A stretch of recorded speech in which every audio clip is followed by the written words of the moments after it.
So this is a lecture, a discussion on the introduction to forms of business and formation of partnerships. We'll start with a very broad overview of the different types of legal entities or business forms that we can set up, and then we'll get into a discussion of partnerships. So really there's four types, and on my handy dandy little board over here, you can look at my less than legible writing, but I think it's going to be clear enough. There's really kind of four types. There is sole proprietorship, corporations, partnerships, and LLCs. We're going to talk about all four. Starting with in corporations, there's two types, C Corp and S Corp. And in partnerships, I want to talk very specifically about general partners and limited partners. But let's start with the first one. Let's start with sole proprietorships. What's a sole proprietorship? Sole proprietorship is basically just one individual who elects to start a business. You don't need to really do anything. You just go out there and start selling or doing whatever you're doing in your business. You don't need to set up any sort of entity. You don't need to file anything with the State Secretary of State or file any other papers or enter into any agreements, really. So suppose I'm a sole proprietor, I want to start selling hot dogs here in the Northridge area. Nothing really, I've got to follow laws, got to get whatever permits are necessary, still have to execute agreements, maybe to buy my inventory, to buy my supplies, maybe purchase or rent a truck, other equipment, etc. So when I start to enter into those agreements, the question is, who's signing the contract? Is it Corporation XYZ? Is it Joe's hot dog stand, if my name is Joe? The reality is the contract's going to be entered with me as an individual. Why? Because it's a sole proprietorship. I don't have any entity that's actually signing the contract. So when it's a sole proprietorship, it's totally on you. And that has some significant problems with that, maybe some benefits. What are the major problems? Well, the problem is if something goes terribly wrong and you get sued, you are the one who gets the lawsuit. It's on you. You're the one who's completely exposed. You have no entity that's entering into the agreement. If you had a corporation, let's say, instead, it would be the corporation that's entering into those contracts. As we'll learn in a moment when we get to the corporation's summary, the contract or the corporation is a limited liability entity, and your liability as an investor in that corporation, as an owner of the corporation, will be limited to the amount of your investment. Not in the case of a sole proprietorship. There is no entity. So any liability that you face, it's all on you, and it's potentially unlimited. So again, back to the example of the hot dog stand. I set up my hot dog stand here in Northridge. I enter into all these contracts for supplies, for inventory, for equipment, etc. All those contracts are entered into by me as an individual, and heaven forbid people start getting sick as a result of eating my food because it's spoiled, it's bad, what have you. My exposure is potentially unlimited, meaning I could get hit with all these lawsuits, I could get multi-damage awards rendered against me. They would come after not just my assets of my business, whatever few assets I might have, a few $1,000s in the checking account, some equipment that I may now own. All that stuff is obviously at risk and exposed, but so too is everything else that I own as an individual. My house, if I own that, other cash I have that's unrelated to my business. Why? Because it's sole proprietorship. The notion is that I'm essentially, my business and I are one and the same. Now, how is it, therefore, that the name of the company, or not the company, the name of the business is frequently just not that person's name, it's some other name. So if my name's Joe, it could be called Joe's Hot Dog Stand, but it could also be called, Northridge's Hot Dog Fancy Place, or something like that, some strange name. You could be filed as a DBA, as a fictitious business name, as a doing business as. Very simple exercise. You file something with the county. It's $35, I think, or $50. It's really a very simple and straightforward process. That's how you get, your name that you put out there, but it's still you as an individual sole proprietor. Now, does a sole proprietor have to just be one employee? No, you could have potentially multiple employees. You could potentially have 100. You could potentially have 1,000 employees. There's no limitation on the number of employees. Obviously, the larger the business, the more likely you're going to want to look at setting up some sort of legal entity, be it a LLC or a corporation, perhaps a partnership. But bottom line, sole proprietorship works for many people, particularly smaller businesses. Significant downside, though, with the unlimited liability. So what's really the advantage of a sole proprietorship? If you've got this unlimited liability, that sounds like a pretty significant reason not to do it. Well, why do people choose sole proprietorships? In large measure because it's easy. It's administratively very easy. You don't have to file anything with the State Secretary of State. You don't have to do any of these other steps which take time and cost money, as we'll see in a moment with the LLCs and the corporations. So smaller businesses often are structured as a sole proprietorship. You don't have to file more than one tax return. You would if you were a corporation. You'd file your corporation's tax return as well as your individual returns. Sole proprietorship, remember, it's this unity of interest. You're just one person who runs it. It's your tax return, and you file that. So no formalities are necessary, and if you don't file anything, if you don't set up some other legal entity, by default, the law will just determine that you're a sole proprietor. Question has come up at one point, what do you do if you ever want to sell your business, right? Your business is extremely successful as a sole proprietor. You never set up a corporation that you could sell, right? Corporations are bought and sold all the time. LLCs bought and sold all the time. How does it work in the context of sole proprietorship? Well, the obvious answer, of course, is you'd just be selling your assets. So it's not impossible to do, and indeed, even if you have a corporation, frequently those transactions as well are set up as asset deals, not as a share purchase. But the point is, in sole proprietorships, you just, if you're selling it, you'd be selling off the assets. So there's a good summary on page 955. Look at that. Partnerships. What is a partnership? It's two or more people who set up some sort of business enterprise. And the key point here is two or more. You cannot have a partnership of one. You need two or more. It is an interesting and unique way of among the four different elements or areas we're talking about here, in that not only does it mean two or more, in a sole proprietorship, it's just one. Common misperception, some people think corporations, you need multiple shareholders. Not true. You can have a corporation with one shareholder. You can have a corporation with one shareholder, one employee. Okay. Same thing with an LLC. Partnerships are the only ones where you need two or more by definition. You can't have a partnership of one. This partnership implies two or more.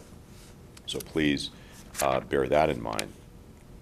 One of the major elements, though, of a partnership is, like a sole proprietorship, in here, let me just be possible to see, you've got what's known as the GPs, the general partners.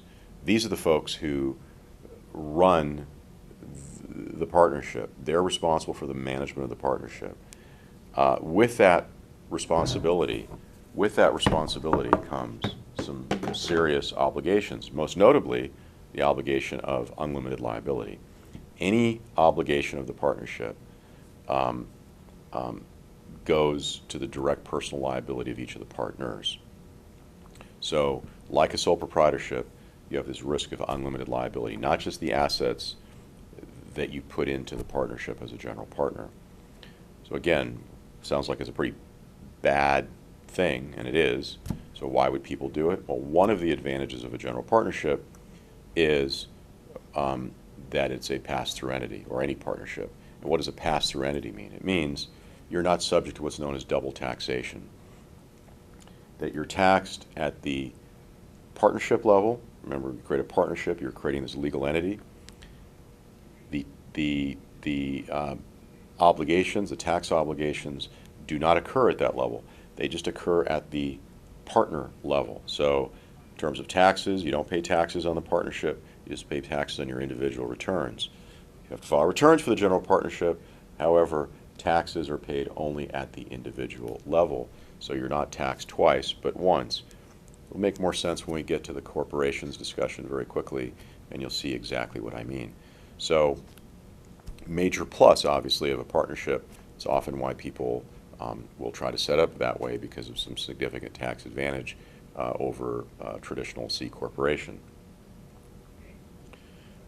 Let's talk briefly in partnerships about limited partners.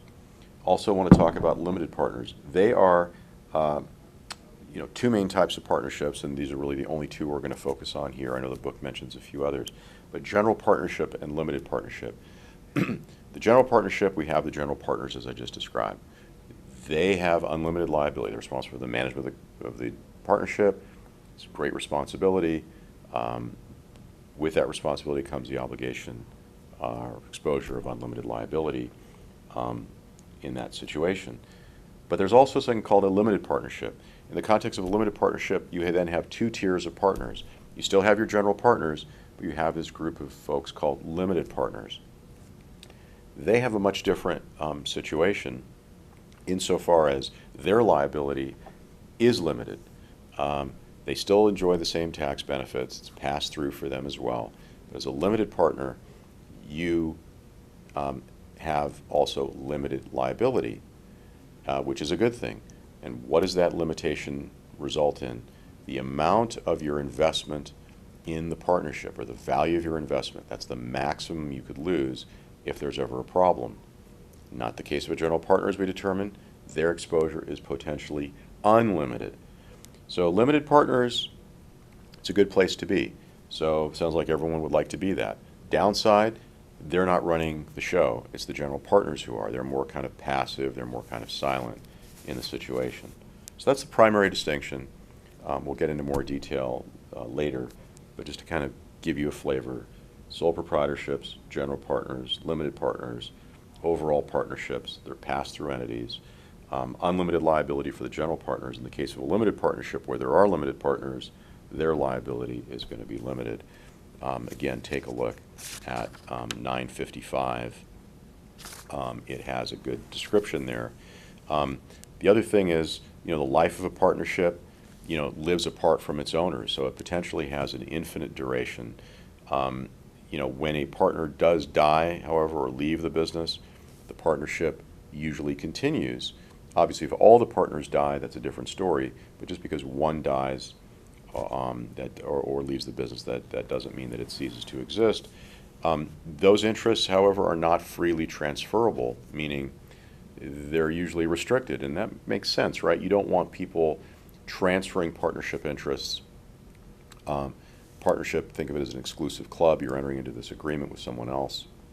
You want that to stay within that group and not have it so freely transferred. So again, take a look at 955 and 956 for that discussion. One last comment about partnerships, which we'll get to when we also get into more detail rather when we get into the partnership section, is partnerships need not be created expressly. And what do I mean by that? They don't necessarily require a written agreement. You can have a partnership that's created by maybe some sort of oral agreement or oral understanding. You can also have an agreement for a partnership, or a partnership that's created that's really construed by the courts based on the conduct of the parties.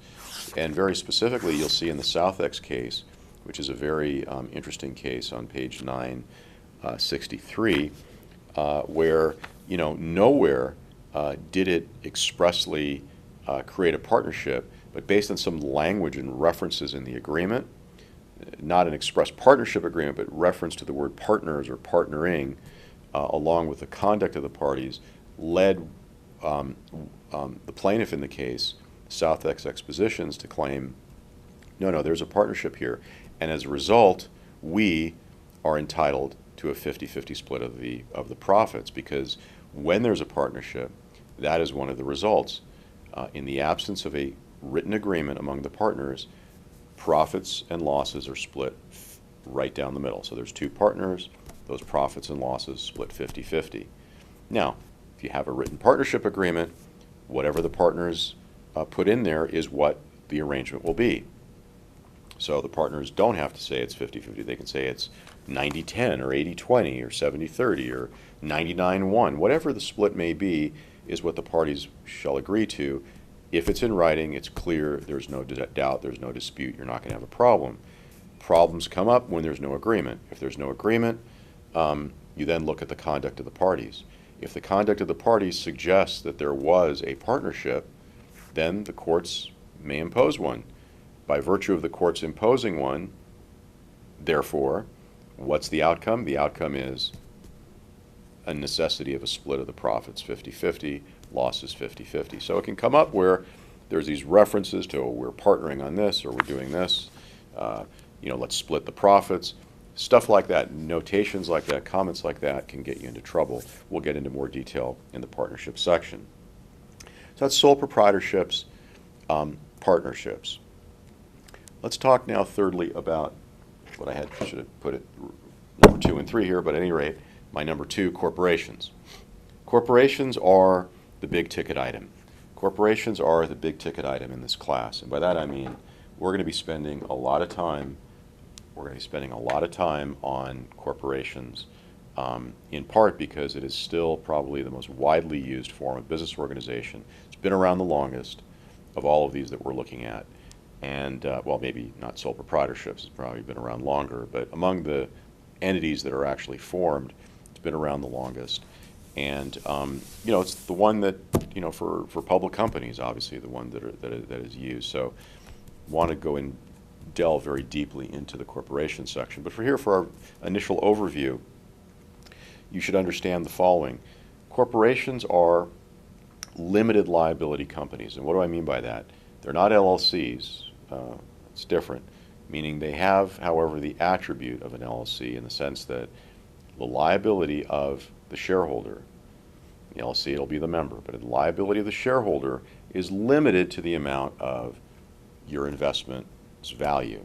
So, example, I purchased shares in Google, $1,000 worth of shares.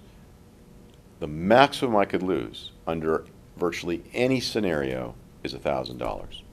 That's the structure of a corporation and a shareholder's investment in it. Those shares go up to a value of $10,000 at any given moment. The maximum I could use is that particular value, that $10,000. Whatever the value of the share is, that's the maximum I could lose. If you go to zero, I could lose it all, but I can't lose more than zero. They can't come back to me and claw back and try to get more money.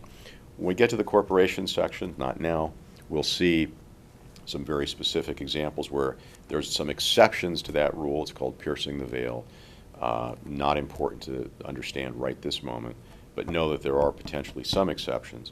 But the basic rule that applies in 99.9% of the cases, the most you can lose is what you put in. And there's a reason for that. One of the reasons is we want to encourage people to take risk. If people were in a situation where they felt they could possibly lose it all, they might not otherwise invest their money in an effort, some enterprise for a business. And that creates innovation, that creates a lot of things that we consider a good thing. It helps make possible a lot of the things that we have and enjoy, and technology and other things that we use. People have risked their capital, have risked a lot of things, their time, their efforts, for these things to be created, and that's considered a good thing. The notion is if we didn't have this limit of liability element or concept, people would be far less willing to take these risks because not only would they be risking whatever capital they've invested, not only would they be risking the opportunity cost of all the time they're putting in and sweat and all the rest of it, they'd be potentially risking everything they've ever had and built. And that could be considered to be maybe too much or a chilling effect on people's desire to invest. So at any rate, that's been one of the primary elements and really is one of the primary attributes of a corporation. And is really a remarkable thing from that perspective. Now, what other major attributes does it have? They have professional managers, particularly in larger corporations. They're called officers and senior employees, but for our purposes, three main elements of a corporation. There's the officers, the people that kind of are running it on a day-to-day basis. You have the directors who are kind of overseeing what the officers are doing, kind of an oversight role.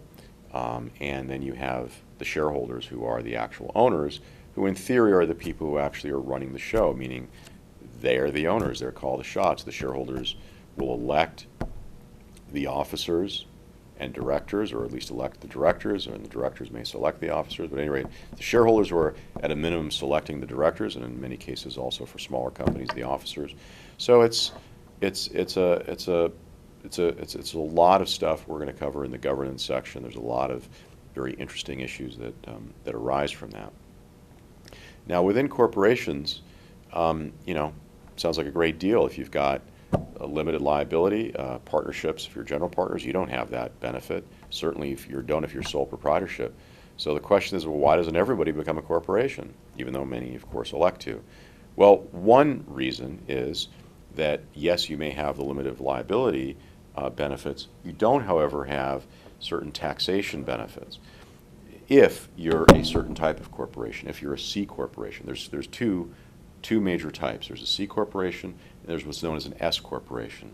S corporation comes under the name S corporation. It's the subchapter S of the Internal Revenue Code, of the tax code, and it basically specifies a scenario under which you get certain tax benefits where you don't have and are not subject to what's known as double taxation, as you ordinarily would be in a C corporation. But there's a limit there, particularly around the number of shareholders. It's got to be under 100 or less. But ordinarily, if you're a C corporation, for the majority of at least the corporations that we know of that were well-known public companies, they're going to have more than 100 shareholders. Google obviously does have more than 100 shareholders. Apple has more than 100.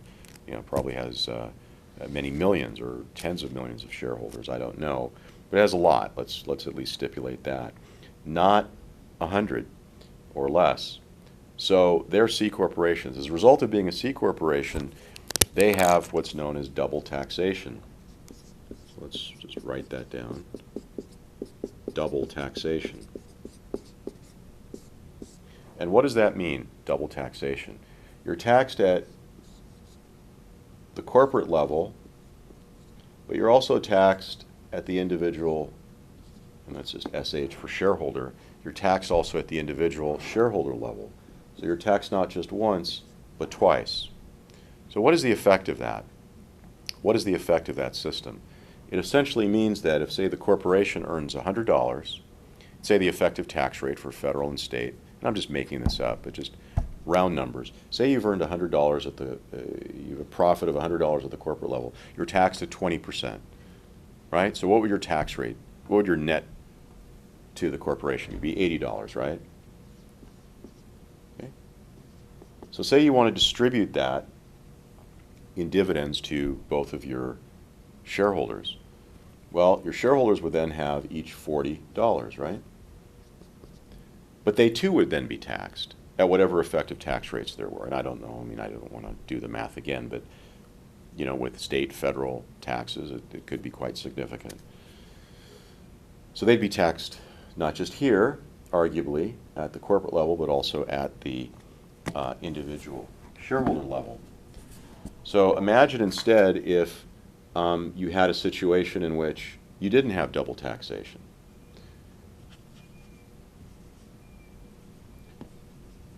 You had just taxation at one level. Same $100 that the corporations earned, same $100, except the corporation's not taxed this time. It's passed through, just as a partnership would be. And both individuals are taxed at the shareholder level. You don't have $40 as you did in this previous scenario, now you have $50 for each. So net to the shareholders, whatever their effective tax rate, they're going to be getting more money. So this is what we call a pass-through scenario, where you're not taxed at this level, you're taxed at this secondary level. You're not taxed twice, you're only taxed once.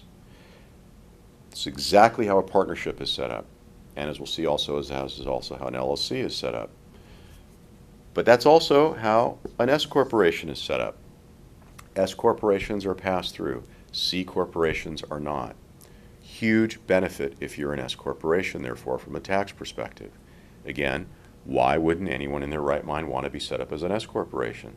Answer, because the section of the tax code specifies you have to have it 100 or less in terms of your number of shareholders. There's also other restrictions. You can't have foreign nationals as shareholders. You can't have two classes of shares. You can't have preferred stock. You can't have, other types of, as we'll see when we get to C corporations, you can't. So there's a lot more flexibility in the case of a C corporation. Not to mention, if you're going to be bringing in a lot of outside investors, private equity, certainly if you plan to go public, you need to be set up as a C corporation. No question. No question. All the companies that you'd know that are publicly traded on the exchanges, the Googles, the Apples, the Amazons, go down the list. They're all C corporations. Why? Because they have more than 100 shareholders. S corporations work splendidly well for smaller corporations and that have a limited number of shareholders. Note, I said not only for small corporations, but also for corporations that have a small number of shareholders. Small number of shareholders, you could be a huge corporation in terms of employees, in terms of revenue. There are billion-dollar companies that are set up as S corporations. How is that possible? Well, they maybe just have a family that's owning it. They have one or two shareholders, three shareholders, 5, 6, whatever, but they're still a very large company. They may employ thousands of people. That describes certain companies, but they're not public companies that are going to have a lot of different shareholders. So big, big advantage if you're an S corp from a tax perspective. C corporations, much more flexible, but you pay the price in terms of not getting this pass-through benefit. So that covers sole proprietorships, corporations, partnerships. It leaves, last but not least, the LLC. The LLC, what's an LLC? Shorthand for limited liability company. Limited liability company. And think of limited liability companies or LLCs as kind of a hybrid. And what do I mean by a hybrid? Not a hybrid vehicle, but a hybrid between the partnership structure and the corporation structure. You have the benefit of limited liability that corporations have, same sort of idea, coupled with the benefit of pass-through, not having double taxation, just as you had here in the example of the S corporation. You're not paying taxes at the corporate level, you're just paying taxes at the individual level. So the terminology is a little bit different. We call LLC owners as members. We don't call them shareholders. We call the people that run it not officers or directors, but managers. Or not general partners. They're managers. Guys that own it, members. So it's like, wow, this sounds awesome. I can have the benefits of a corporation in terms of limited liability with the pass-through tax benefits that accrue in the case of a partnership. Why wouldn't everybody select the LLC? Well, for the same reason why everyone cannot select an S corporation, there's certain restrictions, not surprisingly, certain limitations, certain hindrances. But, I should also state that the LLC is a relatively new invention in historic legal terms. The first one was in Wyoming, I think in the late 1970s, and kind of spread throughout the country. So it hasn't been around as long. It's only been around about 40 years or so, which I know may sound like a long time to some or many of you, but in legal terms, when you're talking about corporations that have been around for hundreds and hundreds of years, really the history isn't as long. And that's one of the reasons why we don't see as many yet, though they've been very popular for many in terms of setting up enterprises and organizations, precisely because there are both of these benefits. Now, there's no limitation on the number of LLC members there can be. The challenge, of course, is LLCs kind of are like partnerships. You have a document called an operating agreement, which kind of functions like a partnership agreement, which sets forth the governance and operation of the LLC. That's an operating agreement. Let me just write that down.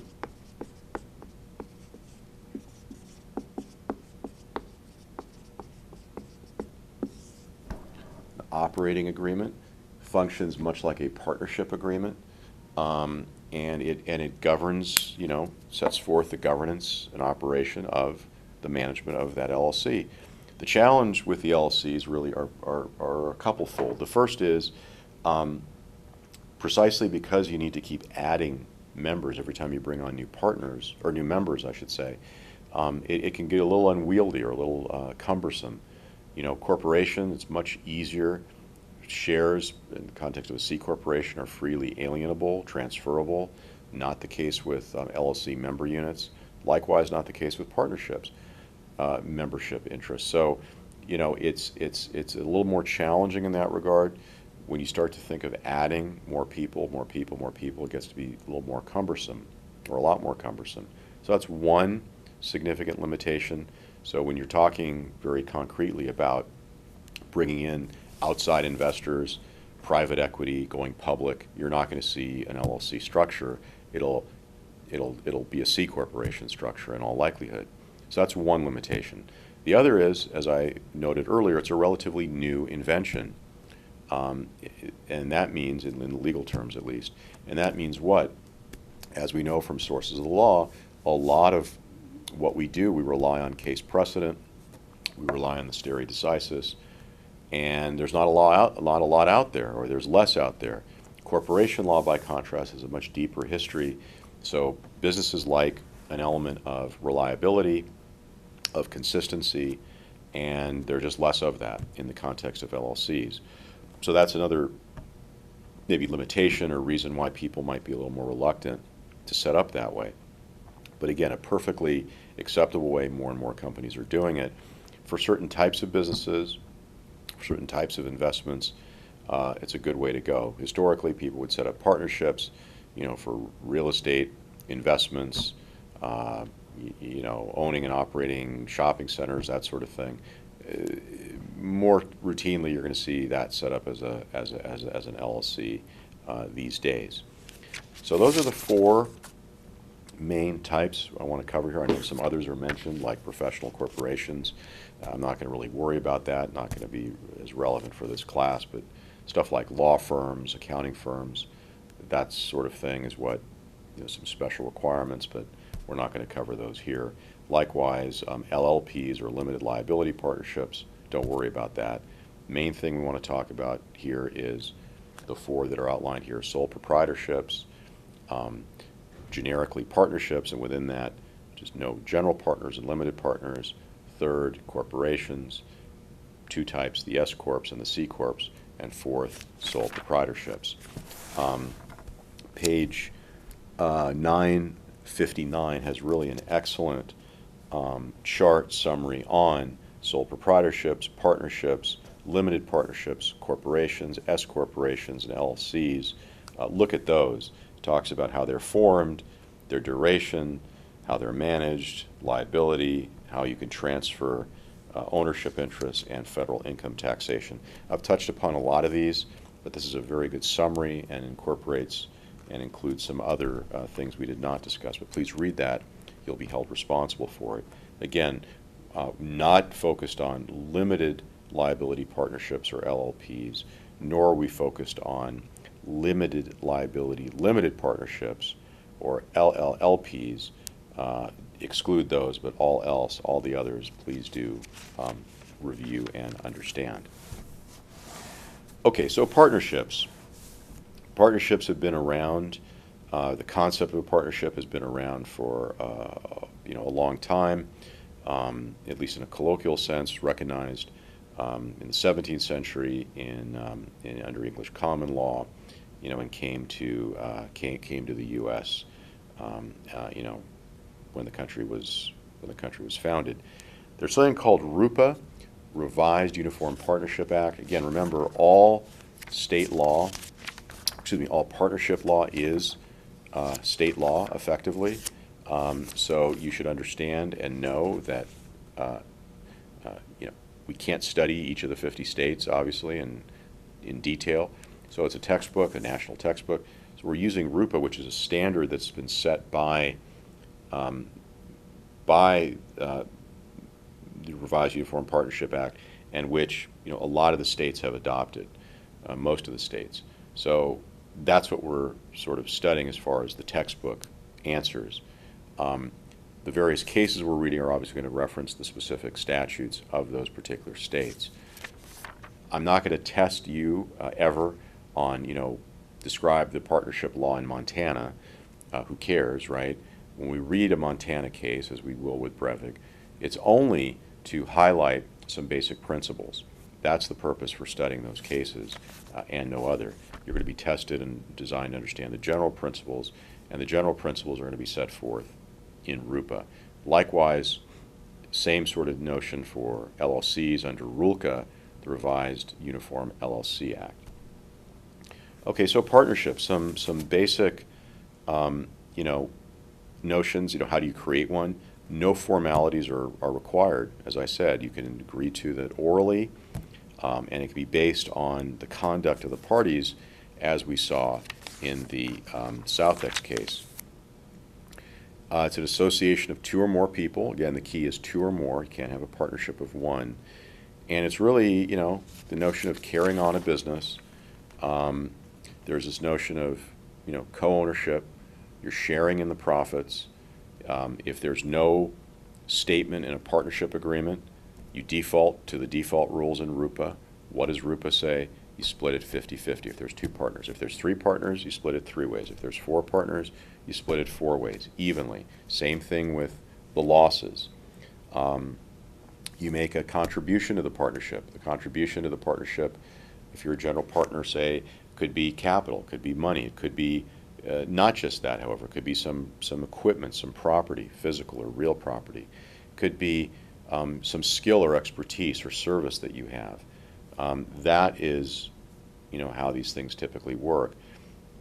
To make it crystal clear and bulletproof, as I've always said, put it in writing. If you have a partnership agreement that's in writing, you significantly reduce the risk of ever running into any of these problems and ever finding your name in one of these cases. It's when you don't have stuff in writing, when you don't have stuff that's clearly enumerated in a partnership agreement, is when the problems can start. Let's take a look at page 961, which has an excellent summary of the principal characteristics of a partnership.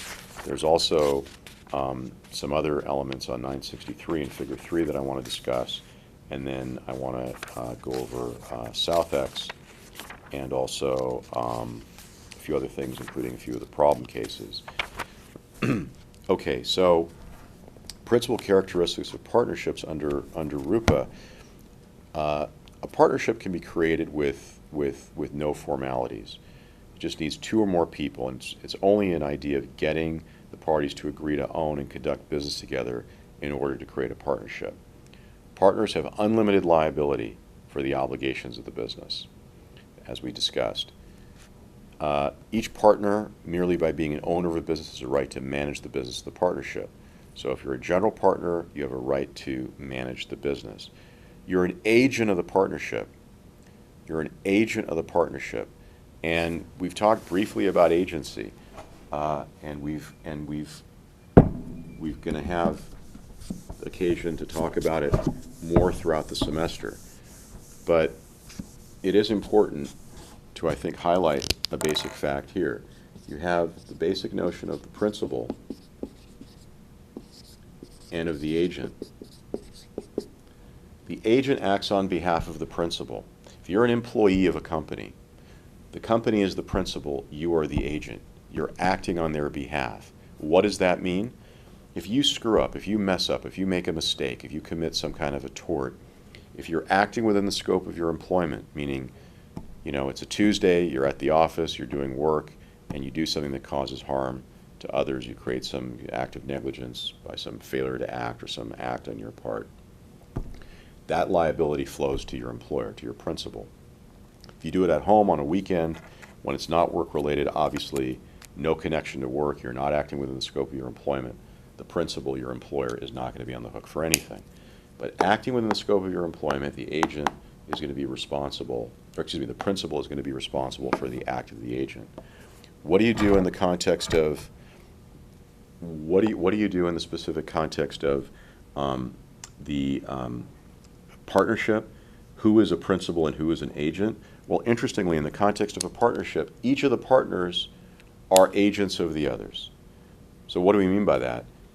The partnership, view the partnership as essentially the principal, and the partners, individual partners, are agents of the partnership. They're acting on their behalf. But furthermore, the acts of each of the partners can be imputed to the other. So if partner A, if you have two partners, say, in a partnership, again, partnership requires two or more, if partner A commits a tort, commits some sort of tort or wrongful act, those acts are imputed also to partner B. It's as if B conducted the act of A, even though A conducted it. Both are potentially liable. You couple that with the notion of joint and several liability. Joint and several liability, that becomes a very powerful concept. What is joint and several liability again? It simply means that a plaintiff who's suing a partnership, again, suppose it's partners A and B, partners B's acts are imputed to partner, or partners A's acts are also imputed to partner B. So if A screws up, acting within the scope of his duties as a partner, it's as if B also committed that same screw up. So A's screw up is also B's screw up. If you have multiple partners, it goes across the board. No different. If you have a C and a D, same thing. A's screw up is also C's screw up, is also D's screw up. All of them are potentially on the hook, even though it's only A who really screwed up. All of them are potentially liable, or are liable. So what does that mean, particularly when you introduce the concept of joint and several liability? It means the following. Suppose there's a judgment for $1,000. Well, am I obligated, in this case, say there's four partners, A, B, C, and D. Am I obligated to collect, what's a fourth of 1,000? 250, right? Am I obligated to collect 250 from each of them? Answer, no, I'm not. Under the power of joint and several liability, I can make the sole determination. I'm only going to go after A because A is the one who has all the money. B, C, and D don't have any, I believe, or they're going to be too difficult to collect from. So all I need to do is collect everything from A. I collect the full 1,000 from A. But A says, boy, that's really not fair. That's not fair at all. Because I didn't have any of the money. I didn't really make a mistake here. It was really B who made the mistake, not me. Why do I have to be the one paying the full freight? And A would be right. It isn't fair, but that's the law. As a plaintiff, I can go after them under joint and several liability because they're all acting as agents of the other, and their liability here for a partnership is joint and several. That does not preclude, however, A from later, after he pays me my $1,000, from going after B, C, and D and collecting his respective shares from each of them. That certainly can and does happen. But the power of joint and several liability is I can go after whoever I want, assuming that joint and several liability is in effect, and let the others figure out later on how to divide up the money themselves. That's the power of going after joint and several liability and having that so-called deep pocket, we know as the deep pocket. When you say somebody has a deep pocket, it means they have the money, and we can go after them. So that's a very, very significant point relative to partnerships and the concept of joint and several liability in general, as well as covering some agency issues. But back to the question of agency. When you're an agent of the partnership, as we said, you know, A acting on behalf of the other partner makes the partnership liable for the contracts, the torts, and the crimes. So the partnership, of course, is liable. The principal partnership is liable, but so too are all the other partners. So that's a very, very important consequence. Partners are liable for all the obligations of the partnership. In effect, each partner is an agent for the other partners. As I just said, each partner may hire agents, and every partner is liable for the agent's authorized contracts and for the torts that the agents commit in the course of their employment. So not only not only are the agents, the acts of the agents, the acts of the agent partners going to be imputed to the principal, the partnership in this context. And not only are all the partners who are agents themselves of the partnership responsible for the acts of each other, acting within the scope of their partnership, they're also responsible for the acts of the other people who may be underneath them, who they bring on as their authorized agents. No different than if and when a corporation hires an employee. So a very, very significant outcome, and again, creates potentially significant exposure for the general partners. This is an important point. A partnership is not an employer of the partners. Partners are not employees. They're not. Common misconception. They're partners. And the significance of that is they don't get a lot of the benefits that employees have. When we get to the employment law section, we'll see certain benefits that come to employers or to employees, rights for, under ERISA, anti-discrimination laws, under Title VII, et cetera, et cetera, et cetera. A lot of sort of stuff, like you can get unemployment insurance. All that sort of stuff is out the window. Partners are not employees. They're partners. Now, it doesn't mean, though, that you can't separately decide, you know what, you're not only going to be the general partner of this partnership, we're also going to make you the CEO and employee of the company and give you a separate salary. So it's a very subtle and important distinction that's sometimes lost on students. I want to be very clear. Partnerships, by their nature, do not create an employment relationship. In fact, they are not an employment relationship. You should never, ever say that or interpret that. But if the partners want to consciously and deliberately want to make one of the partners an employee, they can. So think of it as you're wearing two hats, right? We're in partnership land, and the only hat you can wear is the partner hat. But once you're in partner land, you can decide, you know what, we want one of our partners to also enter employee land. And in employee land is perfectly fine, provided that the parties expressly and unambiguously want to make that person employee, so that they're no longer wearing the partner hat in partner land, they're also wearing the employee hat in employee land. So you're going to want to maybe be very clear if you ever want to make one of your partners an employee, but you cannot assume, and indeed it is not the case, that the partner is an employee just by virtue of being a partner, because they're not, ever, unless they expressly choose and are elected to be so. Number 5, partners are fiduciaries of the partnership. Fiduciaries of the partnership. They must act in the best interest of the partnership, not their individual best interest. We're going to keep coming back again and again to the concept of fiduciary obligations, but it's a word you're going to be hearing throughout the semester, fiduciary obligations. It's the highest form of a duty.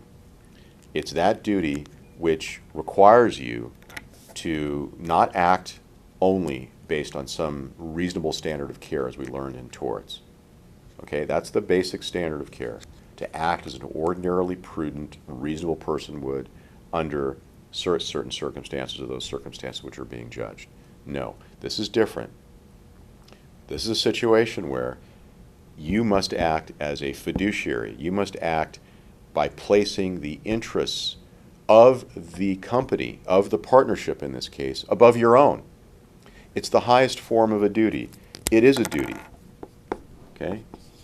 And that's, as I'm fond of saying, a D-U-T-Y, not a D-O-O-D-Y. It's a duty. It's a fiduciary duty.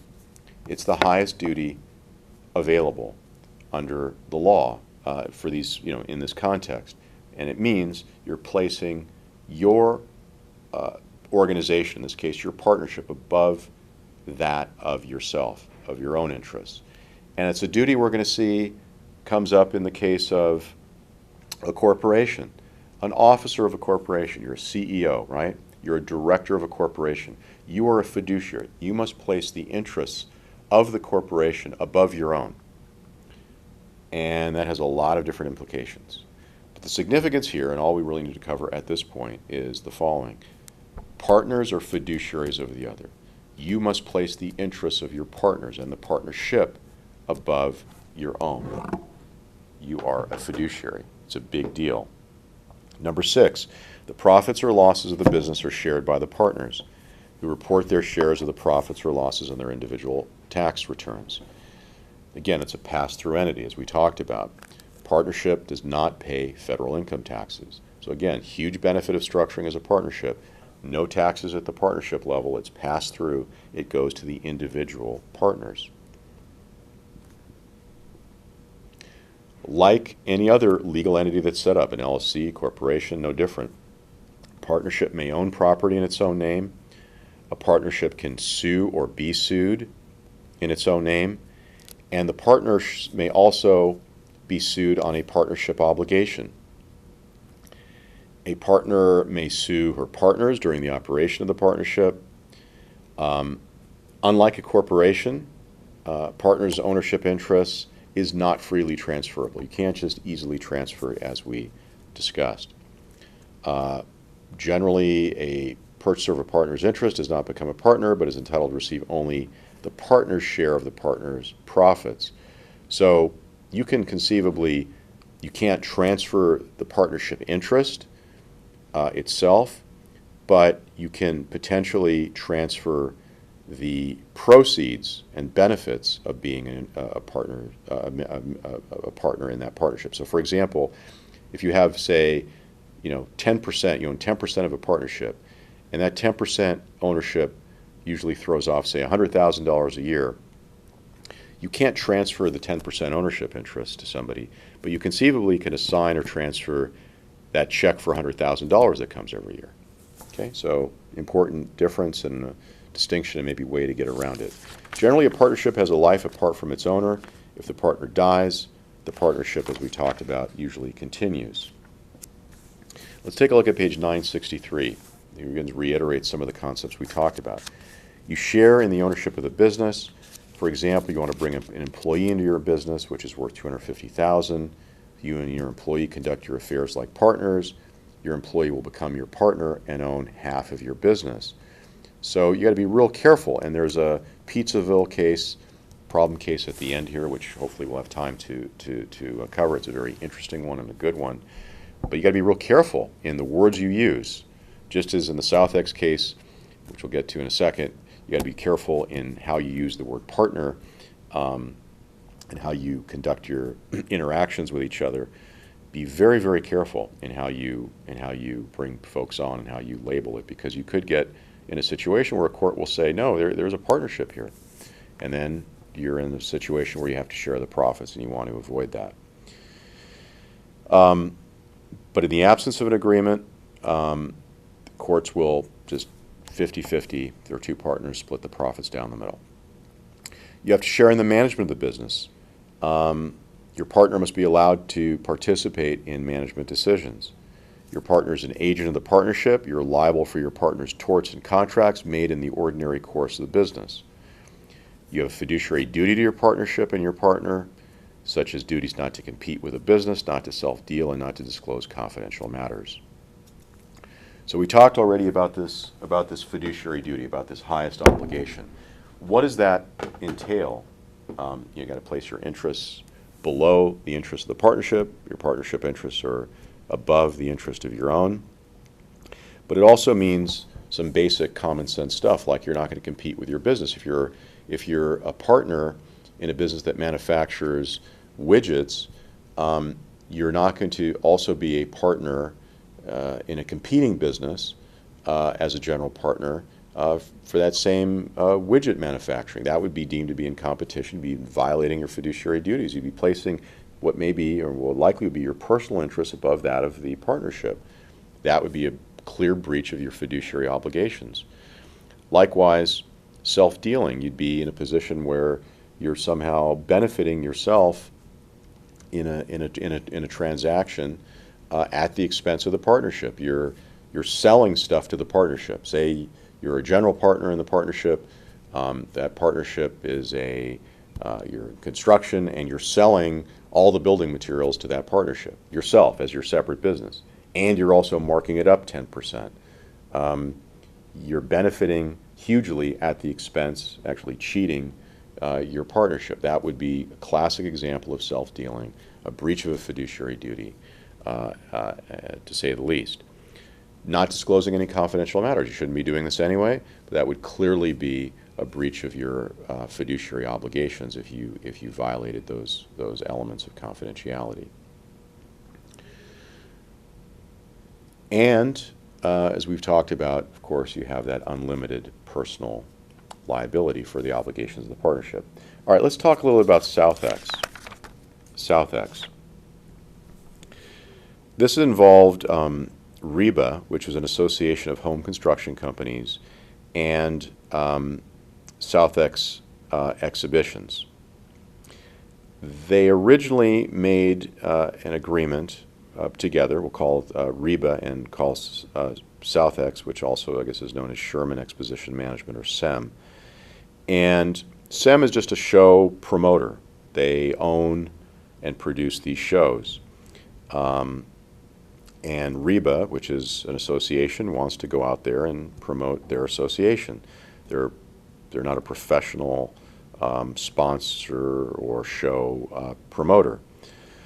Now, the agreement that REBA and SEM entered into stated, and I'm quoting, REBA wishes to participate in such shows as sponsors and partners.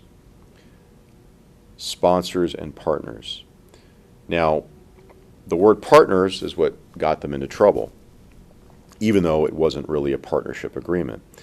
The term of this agreement from 1974 was 5 years, renewable by mutual agreement. So anyway, REBA agrees to sponsor and endorse only the shows produced by SEM to persuade REBA members to exhibit at those shows and to permit SEM to use REBA's name for promotional purposes. SEM basically does all the work. They get all the licenses, all the insurance, all the permits. And the idea was the profits of the shows were to be split 55 to SEM and 45 to REBA. The agreement provides that all show dates and admission prices would be agreed to by both parties. Now, when this 1974 agreement was being negotiated, both SEM and REBA had conversations relating to the meaning of the term partners in the agreement. SEM's owner told REBA that he wanted no ownership of the show because he was uncertain about the financial prospects for home show in the Rhode Island market. Sherman told the REBA guy, DeGata, after the first year, if I'm not happy, we can't produce the show properly, make any money, we'll give you back the show. Both SEM owned other home shows, although SEM owned other home shows which had produced outside Rhode Island, Sherman consistently described himself as the producer of the REBA shows.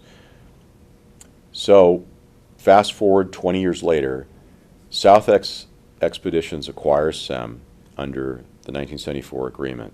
By 1998, SouthX says, you know what, to maintain the financial stake in the REBA shows, the 1974 agreement needs to be renegotiated or allowed to expire.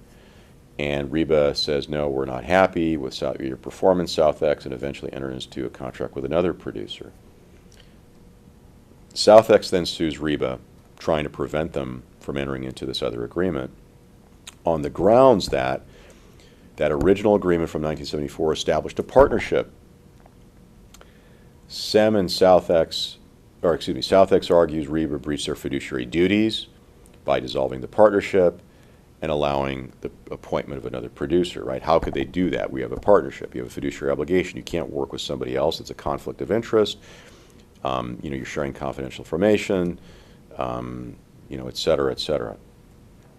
Obviously, REBA is taking the position that there is no partnership. The district court, which was the trial court, it was in federal court, federal district court denies the request by SouthX for a preliminary injunction. They're seeking a form of equitable relief, injunctive relief, finding that the 1974 agreement was not a partnership. SouthX appeals. What happens? SouthX appeals. The judgment is affirmed by the appellate court, meaning finds that there is no partnership. So how is it, firstly, that SouthX could have claimed there was a partnership? What was the basis for them claiming there was a partnership? Well, firstly, there was this reference in the preamble to partners. Secondly, there was a split of the profits, or at least an allocation of the profits, not a split, but a 50-50 split, but close. But anyway, there was some allocation of profits. And this guy from SEM at various points held himself out as, you know, owning the show or running the show, so to speak. But at the end of the day, there wasn't enough. There was not enough. Simply because the 1974 agreement is titled agreement, not partnership agreement. Second, rather than an indefinite duration, there was a very specific term. That's an important element. In a partnership, you can conceivably have an indefinite duration. Third, rather than undertake to share the operating costs with REBA, SEM not only agreed to advance all the monies required to produce the shows, but to indemnify REBA for all show-related losses as well. So, by virtue of that fact, you don't really have a clear partnership. You have one person agreeing to indemnify or protect the other. Now, although partners may agree to override some of the standard default provisions, I mean, again, under the default provisions, there's no express partnership agreement here. Normally, the partners would share in the losses 50-50. By virtue of one partner supposedly agreeing to indemnify the other, that seems to suggest there wasn't a partnership.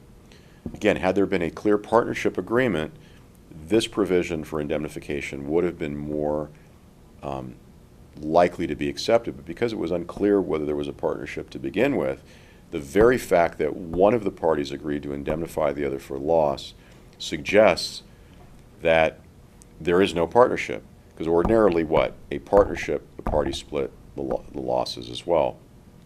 And indemnification, as we know, does the exact opposite. Indemnification is basically guaranteeing that we will pay you some reimbursement for your loss. It's like an insurance of sorts, a private insurance. So that was another very important fact. And finally, even assuming the 1974 agreement, even assuming that it's ambiguous or unclear, the guy from SEM, Sherman, testified that, there's an admission against interest, that he regarded SEM as simply the producer of the REBA shows, not as a partner. And the other guy from REBA said SEM specifically disclaimed any ownership interest in the home shows in 1974. So no partnership. No partnership was found here. No partnership was found here for a few reasons. One, even though they mentioned the name partners in, you know, the preamble provision, even though there is a split of profits, you know, albeit not 50-50, but still, you know, a split of profits, 55-45, there was enough evidence against it to show that there was not a partnership. The clearest thing is to have a partnership agreement in writing, clearly specifies the rights and obligations. But the fact that there was an agreement by one party to cover the losses of the other through the indemnification, meaning no split of the losses, as there would be under the default rules of a partnership. The very fact that SEM testified that they viewed themselves simply as the producer as the REBA shows, didn't talk about the partnership, and given that REBA testified that SEM specifically said they had no ownership interest in the home shows, all pointed to the fact that there's no partnership. So this is a pretty good outcome, I think. This is a correct outcome from this case, but it's a very also excellent reminder that you cannot, under any circumstance, assume or rely on the fact that a partnership is going to be not interpreted. The very fact that they ended up in court and had to, you know, fight at the trial court and then the appeal, you know, at that point you've lost the game, right? Because you fought the battle. You don't want to have to do that if you can avoid it.